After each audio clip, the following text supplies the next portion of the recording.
Well, just in time for Juneteenth weekend, community leaders in Tyler are hosting a forum and homecoming celebration for a special guest. Many of you have heard of Freeway Ricky Ross. He's best known for building one of the most fruitful drug empires back in the 80s, but these days his focus is on something different. They join us now live to talk more about the homecoming celebration and also the story of Mr. Ross here. So real quick, Verlinda, you are one of the organizers of this event. Can you tell us a little bit more about it?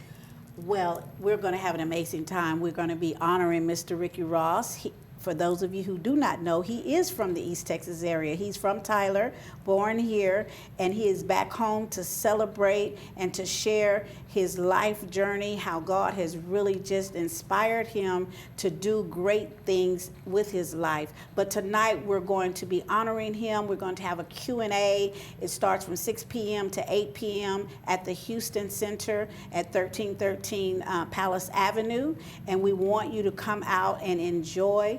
There's going to be a Q&A, and we're just going to love on him and show him how we do it here big in Texas and how we show love to the one and only Freeway Ricky Ross, the real Rick Ross. Okay, you really sold the event there. Is it free to attend or are there tickets? Yes, it is free to attend, so just come out, have fun, and enjoy, and just learn more about Mr. Ross, that you not only what you get from the internet. We're going to talk about a whole lot of other things. Get some game. Yeah. Yeah. We're going to be giving up some game. I love it. So, Mr. Ross here, obviously you're going to be sharing your story at the event, but just a little teaser of what can people expect. I know that you were originally served a life sentence when you were incarcerated. What was that defining moment for you in prison to become a jailhouse lawyer? I thought that was fascinating. Well, you know, an older guy came up to me and told me that if I was depending on my lawyer to get me out of prison, that I was in trouble.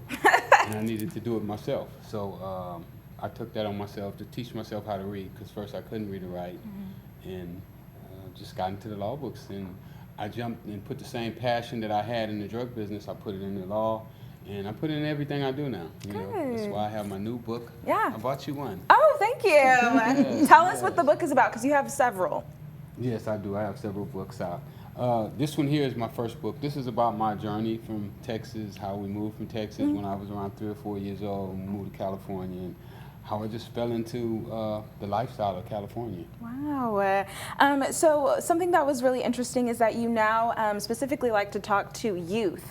Why is that so important to you? Well, I believe, you know, some people say my book is so blunt, and I believe that it has to be like that, because I believe if we give kids the information, you know, don't sugarcoat it, don't lie to them, but just give them the facts.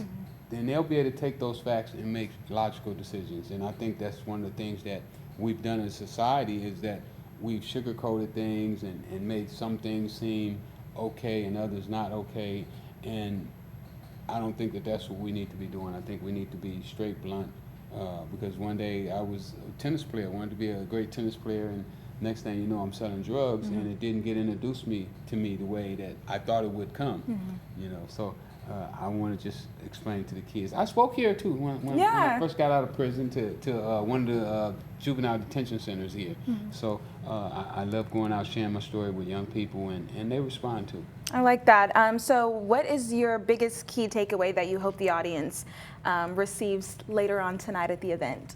Becoming critical thinkers. You know, once we become critical thinkers, then we can figure out what we're supposed to be doing and know when we're making the wrong choices. Perfect. Well, welcome back to East Texas, Freeway Rick Ross. I'm glad to be here. Yes, absolutely. And Berlinda, thank you guys so much for stopping by. One more question though. Why is it so important for you to encourage other people to understand the importance of knowledge and education? Oh, well, reading is, you know, they say reading is fundamental. Had I known at a younger age that basically anything that you want to do, you can get a book and it'll teach you how to do it. So once I found it out while I was in prison, I read over 300 books while I was gone. Wow. And not counting law books, you know, because I learned how to do law myself, and it just opened so many doors for me, and right now today it's continuing to open doors. You know, we just had a video to go viral on Joe Rogan just yesterday. Yes. We did over 800,000 views in one day. So and all that comes from me, just knowing how to read and understanding how to think for myself and not allowing others to think for me and not just following the herd. Perfect. We jump in the herd and we just go along with what everybody else is doing. Definitely. Well, if you want to know more and learn more, you'll have to go to the event. It's tonight. We'll see you guys after the break.